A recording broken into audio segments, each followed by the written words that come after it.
تاریخ شاہد ہے، غداری خون میں ہوتی ہے اور نسل در نسل چلتی ہے۔ یاد رہے کہ تاریخ جھوٹ نہیں بولتی۔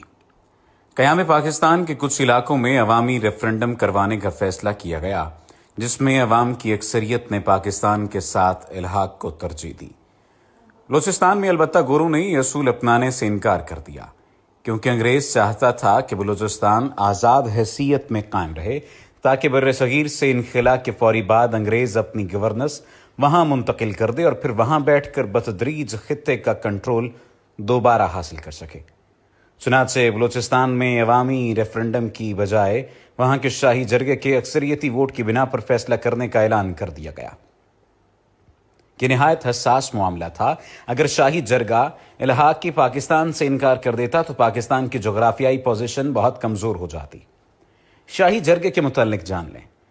بلوچستان کے کچھ علاقے بشمول کوئٹہ، پشتین تو برطانوی ریاست کے زیر انتظام تھے، لیکن دوسرے علاقے بشمول ریاست کلات، ریاست خاران، ریاست مکران، ریاست لسبیلا وغیرہ آزاد ہوا کرتے تھے۔ بلوچستان کے معاملات چلانے کے لیے انگریز نے ان علاقوں کے قبائلی سرداروں پر مشتمل ایک جرگہ بنا رکھا تھا، جسے شاہی جرگہ کہا جاتا تھا، جس کا صدر agent to governor general of British India ہوتا تھا اور عام طور پر انگریز کا وفادار سمجھا جاتا تھا۔ جب الحاق پاکستان کا معاملہ شاہی جرگے میں جانے کا فیصلہ ہوا تو کانگریس اور انگریزوں کو اطمینان ہو چکا تھا کہ جرگے کا اکثریتی فیصلہ ان کی مرضی کے مطابق آئے گا۔ یہ صورتحال چند قبائلی لیڈروں کے لیے قابل قبول نہ تھی، کیونکہ وہ پاکستان کے ساتھ الحاق چاہتے تھے۔ اس وقت کاکڑ قبیلے کے سربراہ نواب محمد خان جوگیزئی آگے بڑھے اور انہوں نے اپنے ہم خیال قبائلی لیڈروں کو ساتھ ملا کر پاکستان کے حق میں مہم شروع کر دی۔ دوسری طرف عبدالصمد اچکزئی ببانگ دوہل کانگریس کی حمایت میں سامنے آ گئے اور قیام پاکستان کی مخالفت کرتے ہوئے لابنگ شروع کر دی۔ نواب جوگیزئی کا ساتھ دینے کے لیے جمالی قبیلے کے میر جعفر خان جمالی آگے آئے اور انہوں نے بھی پاکستان کے حق میں کیمپین شروع کر دی۔ دوسری طرف عبدالصمد اچکزئی نے جرگے کے سرداروں سے کہنا شروع کر دیا کہ اگر پاکستان کے ساتھ نہیں جاتے تو ہندوستان کی حکومت جرگے کو فی الفور 18 کروڑ روپے نقد اور سالانہ 4.5 کروڑ روپے بطور سپورٹ فنڈ دیا کرے گی۔ اتنی پرکشش آفر سن کر بہت سے سرداروں کا فیصلہ ڈگمگا سکتا تھا۔ چنانچہ نواب جوگیزئی اور نواب جمالی نے بھرپور کیمپین شروع کی اور ہر سردار کے پاس جا کر قیام پاکستان کے حق میں ووٹ دینے کی سفارش کرنا شروع کر دی۔ جس وقت نواب جوگیزئی، جمالی اور نسیم حجازی جیسے لوگ شاہی جرگے کے اراکین کو پاکستان کے لیے قائل کرنے کی کوشش کر رہے تھے، عین اسی وقت مسلم لیگ بلوچستان کے صوبائی صدر نے شاہی جرگے کے صدر ایجنٹ گورنر جنرل سے اپیل کی کہ شاہی جرگے سے کلات، کاکڑ اور جمالی قبائل کے سرداروں کو نکال دیا جائے۔ یہ مطالبہ حیران کن تھا، کیونکہ اگر ان سرداروں کو نکال دیا جاتا تو پھر قیام پاکستان کے حق میں ووٹ ڈالنے والا کوئی نہ رہتا۔ ریفرنڈم کی تاریخ 29 جون کو طے ہوئی تھی اور اس وقت تک نواب جوگیزئی اپنے ساتھ اچھی خاصی حمایت اکٹھی کر چکے تھے، لیکن بلوچستان مسلم لیگ کے صوبائی صدر کی درخواست کا جائزہ لینے کے لیے شاہی جرگہ صدر نے 28 جون کی رات اعلان کر دیا کہ 29 جون کے اعلان میں صرف وائسرائے کا پیغام پڑھ کر سنایا جائے گا اور ووٹ 3 جولائی کو ڈالا جائے گا۔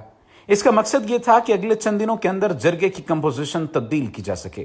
نواب جوگیزئی، نسیم حجازی اور جمالی کو سازش کی بھنک پڑ چکی تھی اور وہ اس تمام تر معاملے کو کسی نہ کسی حد تک جان چکے تھے۔ چنانچہ انہوں نے فیصلہ کیا کہ اگلے دن وائسرائے کا پیغام پڑھنے کے فوراً سب قبائلی سردار کھڑے ہو کر پاکستان میں شمولیت کا اعلان کر دیں گے۔ اگلے دن 29 جون کو اجلاس شروع ہوا، وائسرائے کا پیغام پڑھا گیا اور اس کے فوراً بعد جوگیزئی، جمالی، کاکڑ اور دوسرے قبائل کے سرداران اپنی جگہ سے کھڑے ہوئے اور پاکستان میں شمولیت کا اعلان کر دیا۔ یہ عام بات نہیں تھی۔ 65 کے جرگے میں 40 سے زائد سرداران نے جب یہ اعلان کر دیا تو پھر 3 جولائی کے اجلاس کی اہمیت ختم ہو گئی اور یوں اللہ کی مہربانی سے بلوچستان پاکستان کا حصہ بن گیا۔ جاننا چاہیں گے کہ مسلم لیگ بلوچستان کا صوبائی صدر کون تھا جس نے شاہی جرگے سے پاکستان کے حامی سرداروں کو نکالنے کی سفارش کی؟ اس کا نام قاضی عیسیٰ تھا، جو کہ سپریم کورٹ کے موجودہ جج قاضی فائز عیسیٰ کے والد گرامی تھے۔ جی ہاں، وہی قاضی فائز عیسیٰ کہ جس کے بارے میں کہا جاتا ہے کہ وہ تحریک پاکستان کے فرزند کا بیٹا ہے۔ در حقیقت قاضی عیسیٰ ایک خود پرست اور انا پرست شخص تھا جس نے اپنی ذاتی خواہشات کی وجہ سے پورے بلوچستان کی شمولیت خطرے میں ڈال دی تھی۔ آج اس کے بیٹے نے محض 3 ارب رشوت لے کر ملک کو 500 ارب کا نقصان دیا، اور اس سے بڑھ کر ملک کے عدالتی نظام کی ساکھ پر ایسا کالا ٹیکا لگایا جو شاید صدیوں تک مٹ نہ سکے۔ سچ کہتے ہیں غداری خون میں ہوتی ہے۔ اوپر بیان کیے گئے واقعات تاریخ کا حصہ ہیں۔ آخر میں سلام ان بلوچ لیڈرز کو جنہوں نے 1947 میں کروڑوں کی آفرز ٹھکرا کر پاکستان میں شمولیت کا فیصلہ کیا۔ قاضی عیسیٰ ان بلوچ اور پختون لیڈروں کی دھول کے برابر بھی نہیں۔ قیوم نظامی کی کتاب قائد اعظم بحیثیت گورنر جنرل سے اقتباس۔